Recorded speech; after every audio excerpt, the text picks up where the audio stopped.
Alright guys, in this video we're doing my take on a Tex Mex lasagna. This is one of those dishes that pisses people off because there's nothing traditional about it, which is fine because that means I can do this the way I want to do it. It's going to be fine, it's going to taste good. So typically in a lasagna bolognese you would see the bolognese meat sauce, but in this one we're doing a partially smoked chili, and then instead of a bechamel we're going to add some cheese to it and make a nice cheese sauce. We're going to layer it up with some lasagna sheets, bake it off. It's going to taste good. Stick around guys, check this one out. Here we go. Alright, so the first thing you want to do is get yourself some ribs. You could use baby back ribs. I just happen to have some St. Louis cut spare ribs that I trimmed and seasoned last night just to make things a little bit easier for today.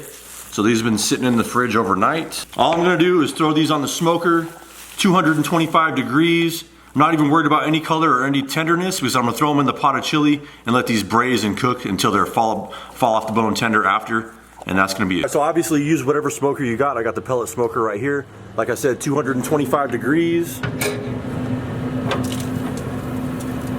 Now I forgot to mention these are seasoned with salt, pepper, and garlic. Just simple seasoning. Let these roll for 3 hours. I'm going to take them off regardless of color or tenderness. And then we'll go from there. Alright, so when you're going to boil the lasagna sheets, these right here, I'm going to parboil them for like 4 minutes. That's what the instructions say on the box. You want to get the largest pot possible. You want to bring it up to a boil. Get a nice generous amount of salt up in there.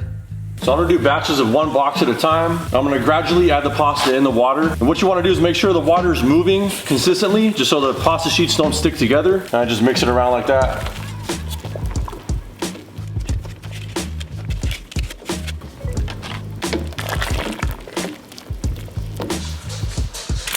You get yourself a spider, or if you have to use tongs, use tongs.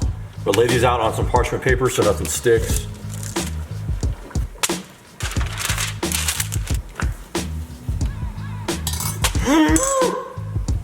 Ow! Alright, so whenever I make any kind of chili, I always usually do the chili paste. I have California chilies, Pasilla chilies, and some chili de árbol.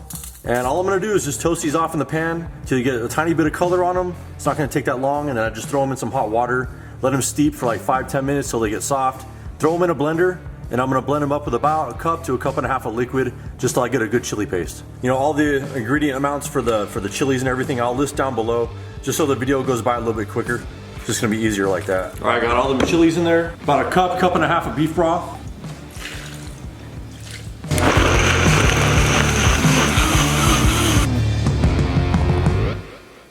Alright, for the chili, starting out with a half a stick of some pork chorizo, just to get a little fat and some flavor in the pan.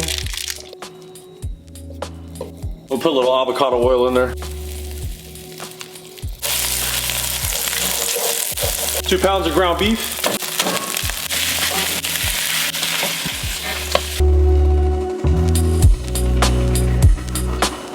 A little salt and pepper.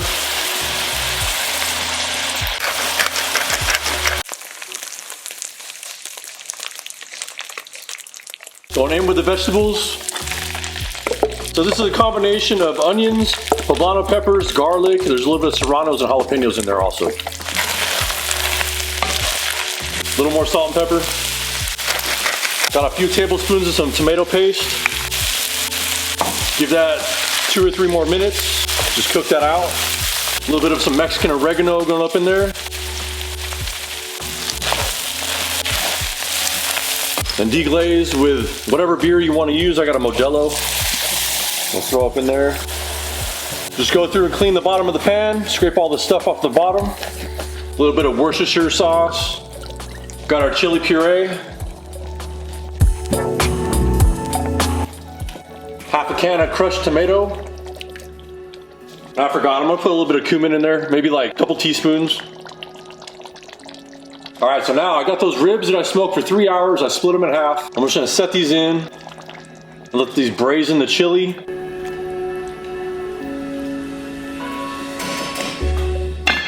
Alright, 325 degree oven. I'm gonna cook these until the ribs are tender, until they fall off the bone. So I'm gonna check back in 1 hour and then check periodically until they're done.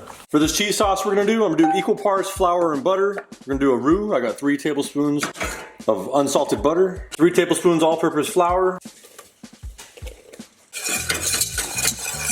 Just gonna cook this on medium heat until you get the consistency of wet sand. You don't want this to burn up, definitely. Give this about 4 or 5 minutes.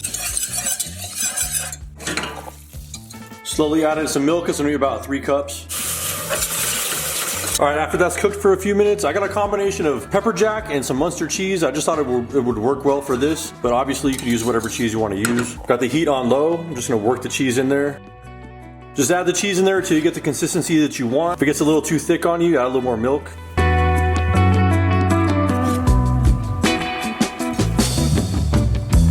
All right, so this is what we got 2.5 hours later in the oven. These ribs are finally nice and tender, falling off the bone. And keep in mind, during that time when I was checking the meat and checking the chili, I was skimming the fat off the top because a lot of fat released off of these ribs.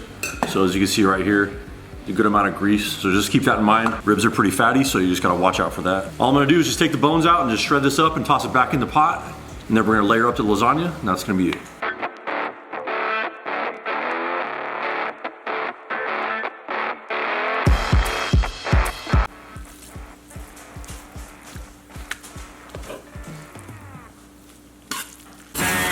All right, so we're going 5 layers with this lasagna. I'm gonna put a little bit of the meat sauce on the bottom so the lasagna sheets don't stick.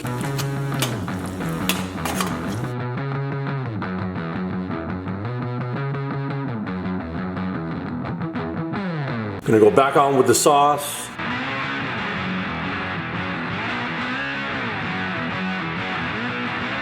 A little bit of that pepper jack Munster cheese sauce.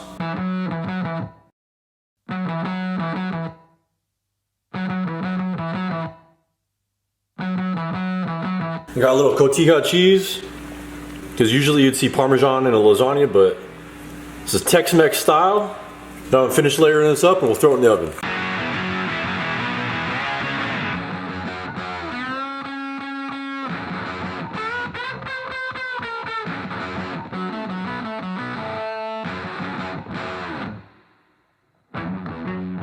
I'm just gonna finish this off with a nice layer of pepper jack and that Munster, just to go over the top, get some nice cheesiness. It's gonna be freaking awesome. All right, this is going in the oven at 375 degrees. The last 10 or 15 minutes, I'm gonna take the foil off just to melt the cheese on top, and then we're finally gonna be all done after that.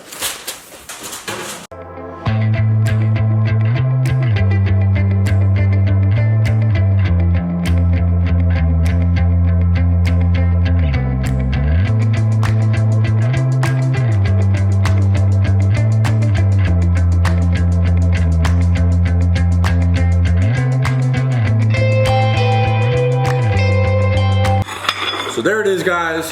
Tex Mex inspired lasagna. Make sure you let this rest for at least a half hour after you take it out of the oven, because it's gonna be sloppy as hell if you don't. And it's gonna be way too hot.